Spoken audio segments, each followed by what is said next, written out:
Nós vamos, irmãos, abrir as Escrituras, Mateus capítulo 5. Mateus capítulo 5. Nós vamos ler nos versículos 33, que é a sessão que nós começamos na quarta-feira passada, pois nós vamos dar continuidade a ela.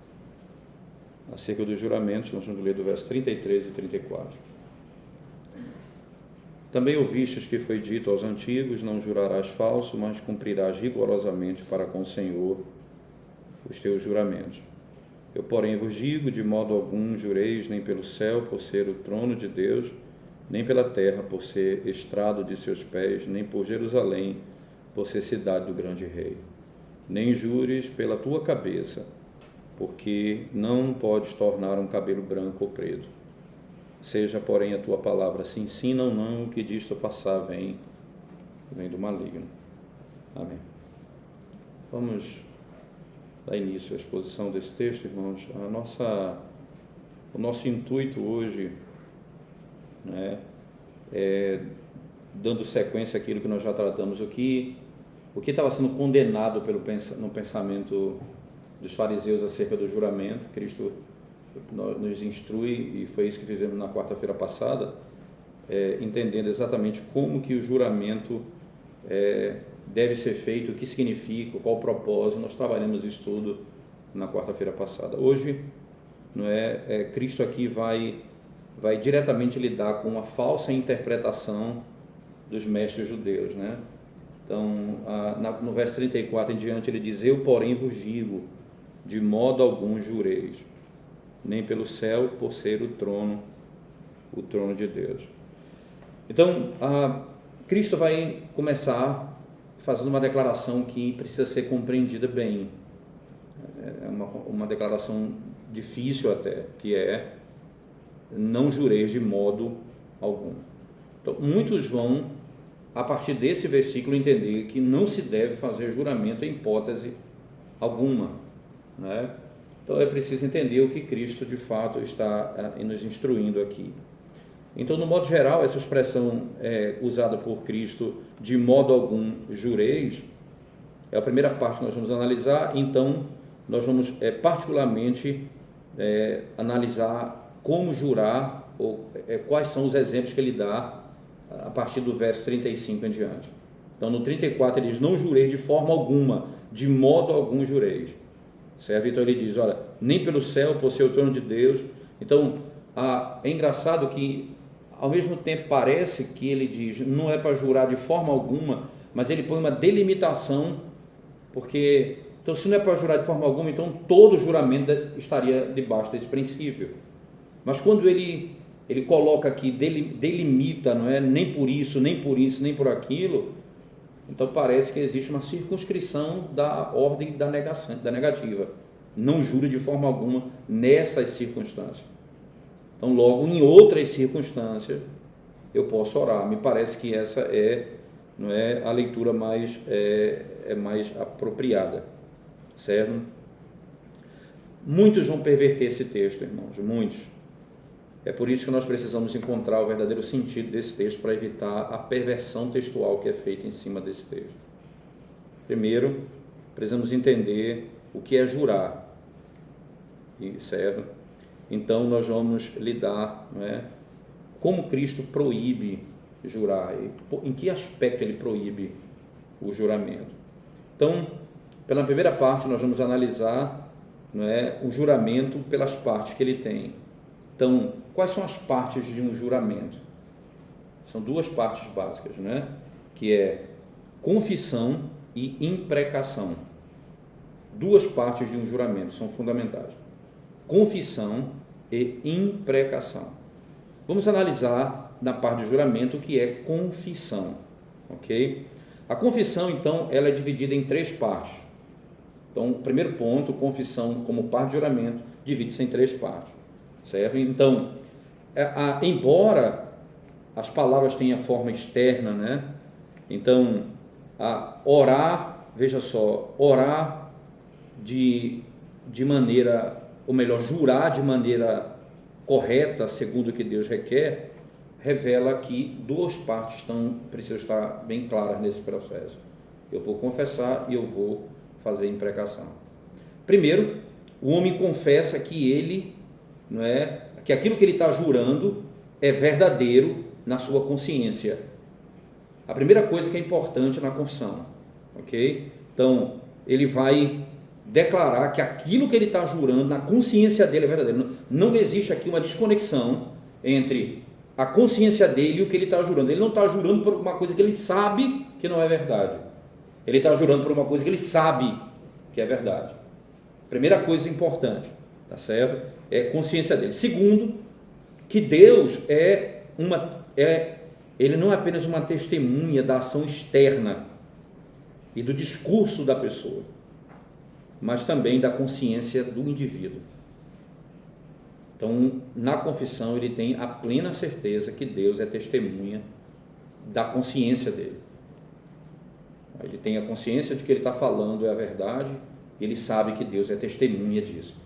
Entende? Então, eu chamei Deus para ser minha testemunha diante daquilo que eu tenho consciência que é verdade. Terceiro lugar, Deus, ele é um juiz onipotente. Acima de todos os juízes, é juiz onipotente. E para aquele que faz o juramento, irmãos, ele sabe que Deus é poderoso para justificá-lo se ele jura segundo a verdade, ou condená-lo se ele não falar a verdade e condená-lo eternamente. Certo?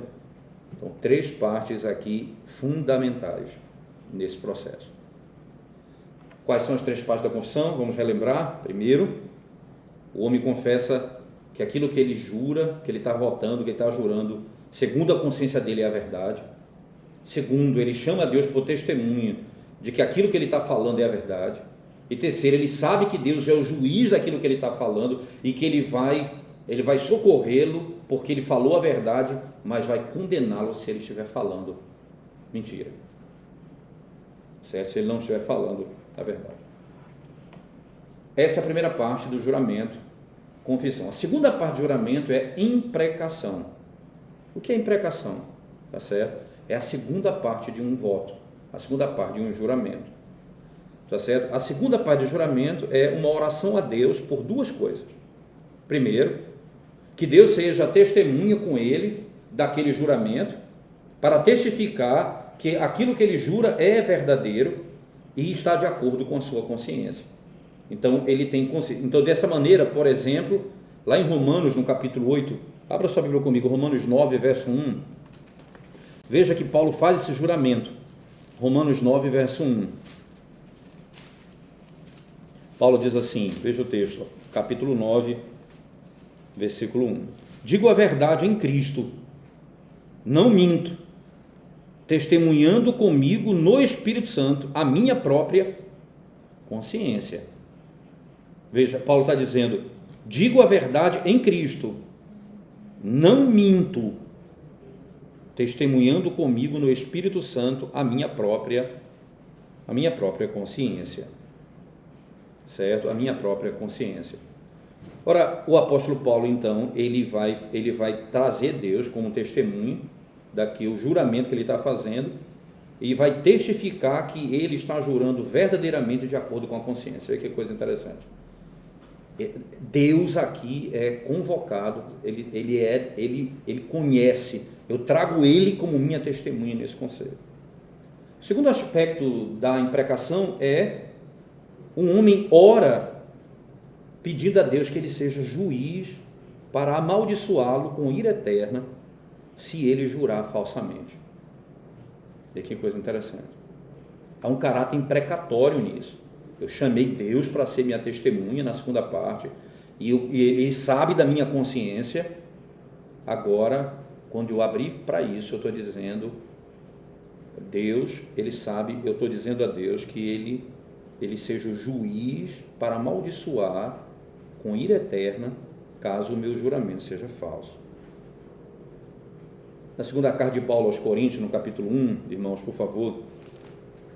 Segunda carta do apóstolo Paulo aos Coríntios, por favor, abra sua Bíblia comigo. Versículo 1. Desculpa, capítulo 1, verso 23. Segunda carta de Paulo aos Coríntios, capítulo 1, verso 23. Diz assim o apóstolo Paulo. Diz assim a palavra de Deus. Eu, porém, por minha vida, tomo a Deus por testemunha. Veja o que Paulo está dizendo. Entenda, irmãos, se o que Jesus está dizendo, só por isso você pode imaginar, Jesus, não jurei de forma alguma. Você tem várias vezes Paulo fazendo juramento na palavra aqui. Então, como é que, não é isso que ele está dizendo, que não há nenhuma forma de jurar. Ele está aqui dizendo como jurar, e aqui mais uma vez Paulo é usado como exemplo. Ele vai dizer, eu, porém, por minha vida, tomo a Deus por testemunha de que, para vos poupar, não tornei ainda a Corinto. Você sabe por que eu não voltei a Corinto? Eu tomo Deus por minha testemunha. Foi para poupar vocês. Esse é o meu intuito. Esse é o meu intuito. É engraçado que no Antigo Testamento esse tipo de voto ou de julgamento ou de vamos chamar mesmo de juramento, desse tipo de juramento, ele era feito de maneira que Deus era chamado para imprecar mesmo. Por exemplo, no segundo livro dos Reis, abra sua Bíblia lá comigo, por favor. Segundo livro dos Reis, capítulo 6, verso 31. Preste bem atenção no que diz a Escritura Sagrada. Segundo livro dos Reis, capítulo 6, verso 31. Disse o rei, assim me faça Deus o que bem lhe aprouver, se a cabeça de Eliseu, filho de Safate, lhe ficar hoje sobre os ombros. E aqui ele diz, olha, faça a Deus o que ele quiser. Se eu não derrubar a cabeça, cortar a cabeça de Eliseu. Ora, ele chama Deus, não é? Se eu não fizer assim, assim, assado, Deus vai ser minha. Então o juramento tem um caráter imprecatório. Deus vai me punir. Nós já vimos na quarta passada o que é jurar, não é? E agora nós podemos chegar a analisar como é que Cristo proíbe jurar de toda maneira no texto que nós acabamos de ler de Mateus 5. Não jurei de forma alguma. Então, uma leitura mais simplista da Escritura nos mostra com toda certeza que Cristo não está falando de que não se pode jurar em nenhuma circunstância, mas naquelas, porque você vai encontrar Paulo e os apóstolos fazendo esses votos e juramentos em muitos lugares na Escritura Sagrada. Tá certo? Não jureis de forma alguma. Você sabe que os anabatistas, irmãos, eles, partindo desse texto, eles defendem o seguinte: todo juramento é proibido. Você sabe que os hereges da igreja primitiva também fizeram isso. E até alguns dos pais da igreja fizeram isso. Alguns que eram homens até íntegros, sem dúvida alguma. Interessante, e a lógica deles era essa. Veja, o que é que eles pensavam? Que o Senhor no Antigo Testamento não apenas permitia jurar, como ele fez em alguns casos, mas ele interessante, e isso aconteceu, mas era mal. Os pais estão dizendo, ele permitiu, mas aquilo não era bom. Então ele não aprovava. E então Jesus Cristo veio e tirou esse princípio do nosso meio, dizendo, não faça aquilo porque isso não é bom. Veja que parece um argumento interessante, porque isso acontece em muitos outros casos. Por exemplo, o caso da poligamia. Claramente havia alguma permissão para isso, mas era proibido categoricamente em alguns momentos na revelação, e no Novo Testamento abolido completamente. Então alguém pode usar o mesmo princípio de revelação para dizer, no Antigo Testamento era permitido, no Novo Jesus vai e acabou. Porque Jesus diz, não se deve jurar de forma alguma.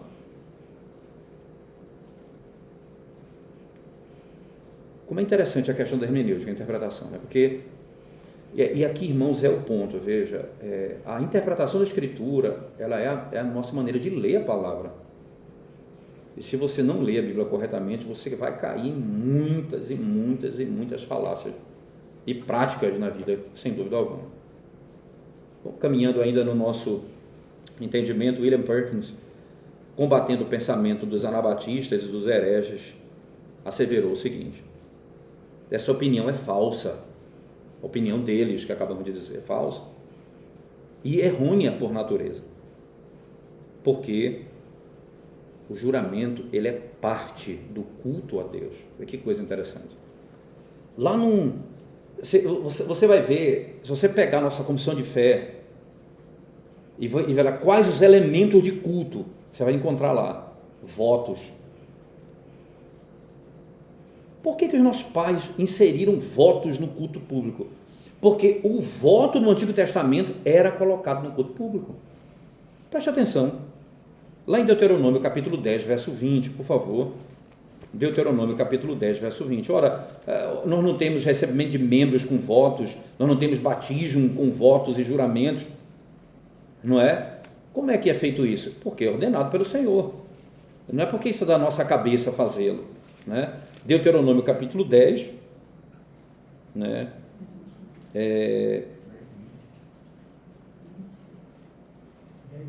10, 20, isso mesmo. Deuteronômio capítulo 10, versículo 20, diz assim o texto sagrado. É que simplesmente aqui o meu texto resolveu reiniciar. O Senhor teu Deus temerás, e a Ele servirás, e a Ele chegarás, e pelo seu nome jurarás. Preste atenção, vou ler de novo aqui, perfeito. Por causa da gravação, vou ler só para o pessoal que está em casa ouvir. Preste bem atenção, irmãos. Ao Senhor teu Deus temerás, a Ele servirás, a Ele te chegarás e pelo seu nome jurarás. É uma declaração direta no texto sagrado. Então William Perkins está dizendo, veja, isso não é algo que foi abolido, porque isso foi inserido no culto. Você vai se achegar a Ele, você vai, ele está exatamente a convocação, você vai se aproximar dele, você vai servi-lo, você vai temê-lo, e você vai jurar pelo nome dele. Não é pelo outro nome, não, é no nome dele. Há uma declaração aqui inequívoca da parte do próprio Moisés, com a palavra de Deus, de que esse é um mandamento ordenado pelo Senhor desde o Antigo Testamento. Veja como é interessante, irmãos. Vou só frisar isso como um ponto de compreensão nosso, né? Nós temos uma tendência natural na nossa caminhada a interpretar o texto como ele está posto, assim, diretamente. E não há erro necessariamente nisso, não é uma coisa que está errado necessariamente, mas Satanás se utiliza disso. E Cristo, para combater, ele cita outro texto para combater, dizendo que a interpretação não é aquela. Veja, Satanás diz, está escrito. Aí o Senhor Jesus disse, mas também está escrito. Em última instância, o intérprete da palavra é Deus. O diabo, ele gosta de se destacar como um hermeneuta. E a primeira hermenêutica que ele fez levou a humanidade para a queda, dizendo, se você comer do fruto dessa árvore, você não vai morrer. Você vai ser igual. Você vai ser exatamente igual a Deus. Se Cristo está proibindo jurar, como aparentemente está descrito no texto, de modo algum vocês devem jurar, se ele está proibindo isso, não é? Ele está sendo contra ele mesmo, condenando aquilo que ele mesmo aprovou, porque ele é Deus. O apóstolo Paulo vai usar essa mesma expressão, veja, lá em Hebreus, no capítulo, o apóstolo Paulo não, o autor da carta aos Hebreus, né? Capítulo 6:16, veja que o próprio Deus jurou, nos instruindo a fazê-lo. Hebreus 6, verso 16, diz assim o texto sagrado: pois os homens juram pelo que lhes é superior, e o juramento, servindo de garantia para eles, é o fim de toda a contenda. Por isso Deus, quando quis mostrar mais firmemente aos herdeiros da promessa a imutabilidade do seu propósito, se interpôs com juramento, para que mediante duas coisas imutáveis, como é que ele fala, irmãos? Nas quais é impossível que Deus minta. Forte alento tenhamos nós que já corremos para o refúgio, a fim de lançar mão da esperança proposta. Isso nos ajuda, né, a compreender aquilo que está como regra. Jesus não poderia estar condenando o princípio geral, sendo que o próprio Deus, que ele é o próprio Deus, aprovou, né? O princípio exatamente o mesmo. Ainda tentando caminhar na direção da compreensão desse texto, nós podemos ainda afirmar alguns pontos que para nós são fundamentais. Primeiro, irmãos, primeiro ponto, né? Nós devemos saber que o que Cristo quer dizer aqui não é que ele está proibindo simplesmente todo o juramento, mas todo o juramento segundo o modo dos judeus fazer,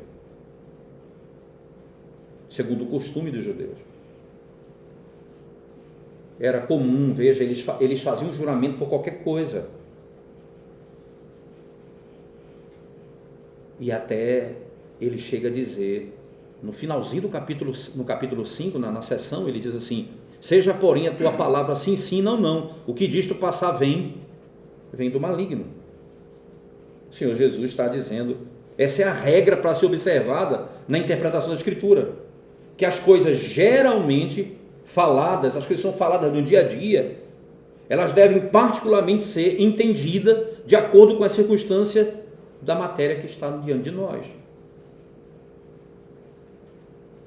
De acordo com o que a matéria está diante de nós. Eu não posso entender esse texto simplesmente pela expressão e condenar todo o juramento até feito pelo apóstolo Paulo nas cartas em que ele escreve à igreja. Então, imagina, por exemplo, vamos usar essa figura de interpretação e vamos usar essa mesma metodologia no seguinte texto. 1 Coríntios 9, 22. A interpretação que diz, olha, é o que está escrito, vamos interpretar dessa maneira. 1 Coríntios 9, verso 22. O que é que Paulo nos orienta aqui nesse texto? Veja as palavras do apóstolo Paulo, 9, verso 22. Diz assim um texto sagrado: fiz-me fraco para com os fracos, com o fim de ganhar os fracos. Fiz-me tudo para com todos, com o fim de, por todos os modos, salvar alguns. Se eu pegar essa informação aqui e levar a última consequência, ora, Paulo, ele pode ter dito, eu me tornei blasfemador com os blasfemadores para ganhá-lo. Eu me tornei prostituto com os prostitutos para que eles fossem salvos. O discurso aqui, ele é restrito, irmãos, restrito ao uso daquilo que é indiferente, não às coisas morais, ao que é indiferente. Esse é o grande ponto. Interessante porque o desejo dele é que nas fraquezas dos outros ele se mostre fraco para ganhar os fracos. Os judeus juravam em nome de Deus na sua conversa comum do dia a dia. Isso é o que nós temos que nos arrepender. Eu juro, por qualquer coisa nós abrimos a boca para fazer juramentos. Porque aí o princípio geral é, fale a verdade, que o teu sim seja sim e o teu não seja não. Não fique fazendo juramento todo momento desnecessário, só quando for ordenado por ele. Certo? E aí é comum nós fazermos isso no nosso dia a dia, né? O que é que Cristo, então, irmãos, proíbe aqui? Aí nós vamos concluir com algumas aplicações. O que é que ele proíbe aqui? Ele proíbe o juramento ordinário, que não é legítimo, seja pelo nome de Deus ou até mesmo por outras criaturas. Esse é um pecado comum para todas as eras, irmãos, de todo tipo, toda época é um pecado comum, de todos os graus e todos os níveis.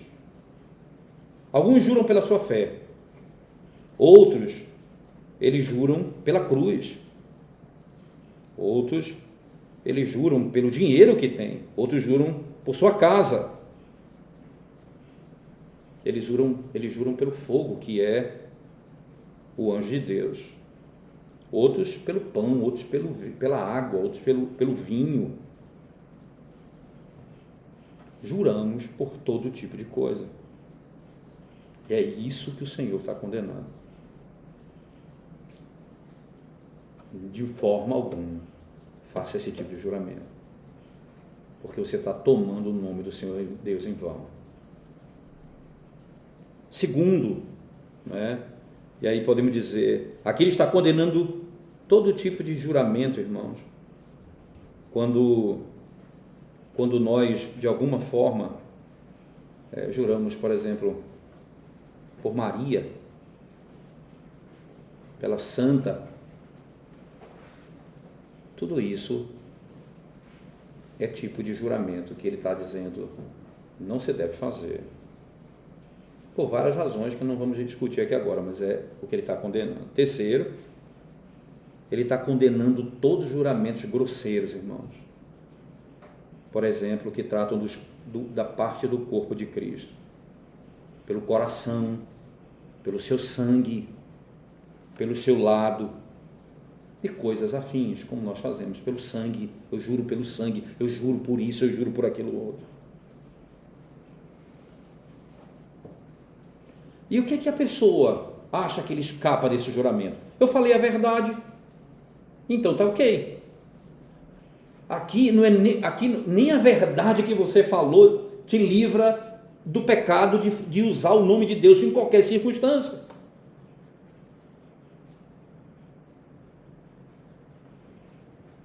A verdade, irmãos, desse juramento, mesmo falando a verdade com esses juramentos que não deveriam ser feitos, não pode dispensar o mandamento que Deus está estabelecendo, proibindo todo juramento ordinário na nossa comunicação. Nós devemos proibir isso. Nós devemos, na realidade, fugir disso. Nós deveríamos ser homens e mulheres de palavra. Sim, sim, não, não.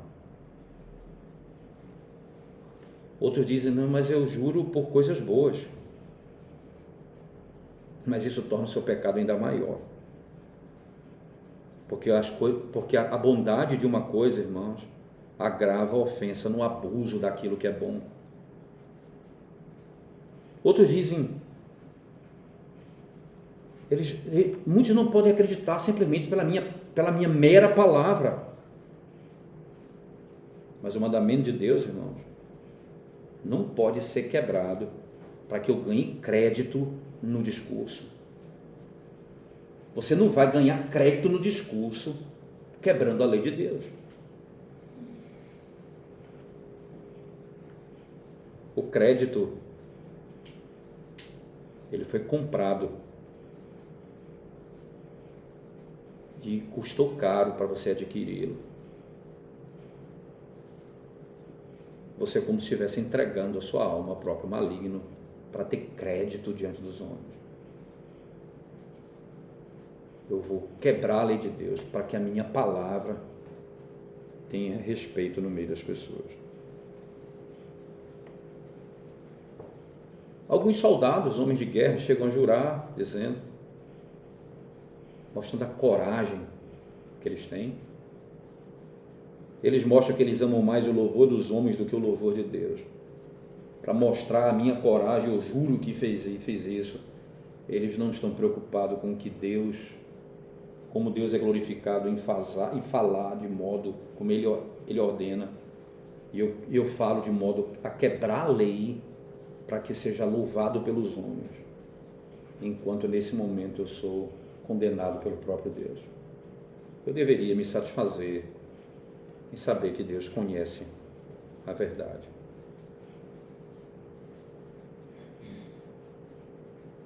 Sabe o que acontece no fim? Eles vão ver que a reputação deles não valeu de nada, porque foi conquistada pela transgressão. Paulo fala um pouco sobre isso, não respeito ao juramento, mas desse tipo de condenação, lá em Filipenses, no capítulo 3, verso 18. Preste atenção na linguagem paulina. Colossenses, ou melhor, Filipenses, capítulo 3, verso 18. Diz assim a palavra do nosso Deus: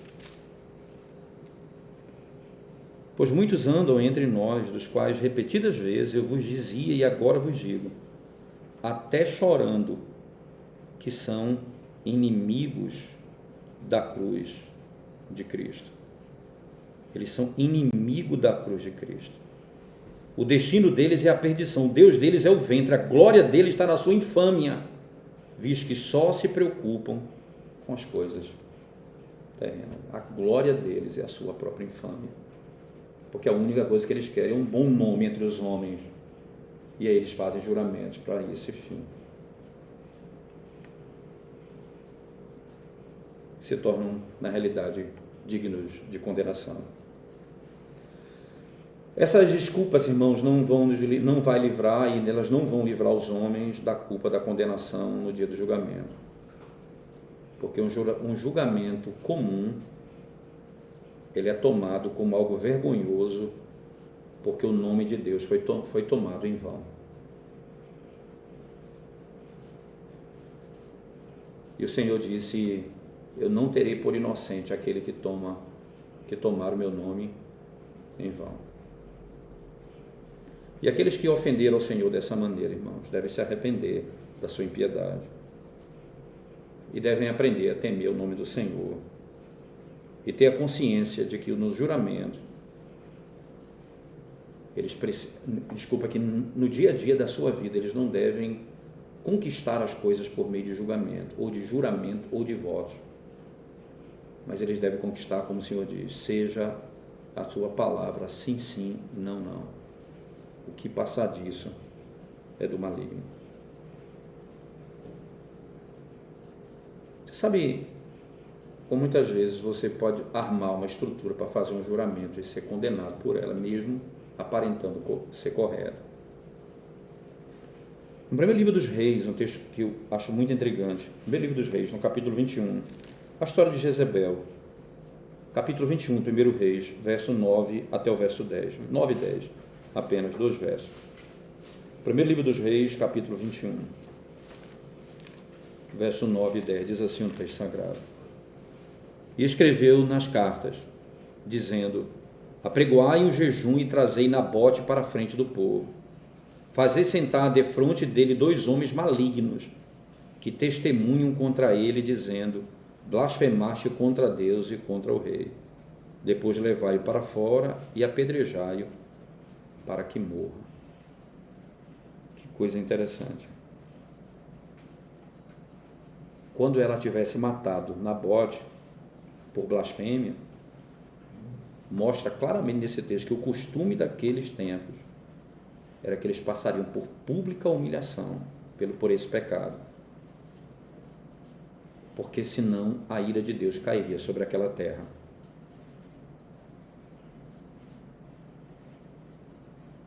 Seria assim o julgamento. Você sabe que ela vai sofrer a condenação porque ela, mesmo fazendo o juramento de ser homem malignos e falso testemunho, ela foi morta posteriormente de maneira terrível e comida por animais. O Senhor puniu ela, porque é assim que ele trata quando se toma o nome dele em vão nessas circunstâncias, o juramento falso. Chamou a Deus como testemunha e mentiu, sabendo conscientemente que aquilo que ela fez era mentira. E foi punido por isso. No segundo livro dos Reis, no capítulo 19, verso 1, segundo Reis 19, verso 1, diz assim: tendo o rei Ezequias ouvido isto, rasgou as suas vestes, cobriu-se de pano de saco e entrou na casa do Senhor. Interessante, quando ele soube da blasfêmia que Rabsaque cometeu contra o Senhor, como está nos versos anteriores, né? Ele está lá na última palavra do verso 37 do capítulo 18, quando eles contaram para ele o que ele fez, ele disse: meu Deus, tem misericórdia de nós vamos ser destruídos. Por quê? Porque ele blasfemou contra o Senhor. Toda a nação vai pagar por isso. Ora, irmãos, eu encerro aqui. Esse rei que é bom, ele fez pela blasfêmia do outro. Ele sabia que Deus ia destruí-los e ele conclama perdão, se clama a Deus por misericórdia. Nós não deveríamos, da mesma forma, irmãos, fazer isso com a nossa própria vida. Nós deveríamos permanecer jurando sem remorso, de qualquer jeito, de toda forma. Os nossos juramentos comuns, desnecessários, diz William Perkins, são demônios encarnados. São demônios encarnados. Ele diz, na realidade, eles são piores do que os demônios. Porque, como diz Tiago, ainda citando William Perkins, o diabo crê e treme diante de Deus. E nós, quando fazemos isso, nós rasgamos o bom nome de Deus e nunca somos quebrantados porque fazemos isso.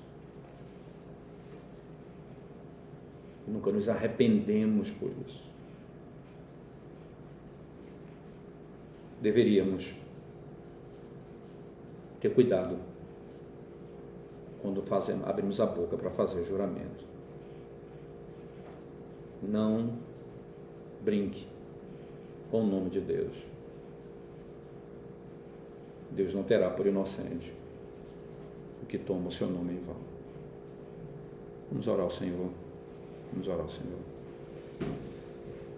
Senhor bendito, nós te damos graças pelo privilégio de podermos ouvir a Tua palavra e conhecer mais dela, de maneira que o Senhor venha nos instruir na verdade.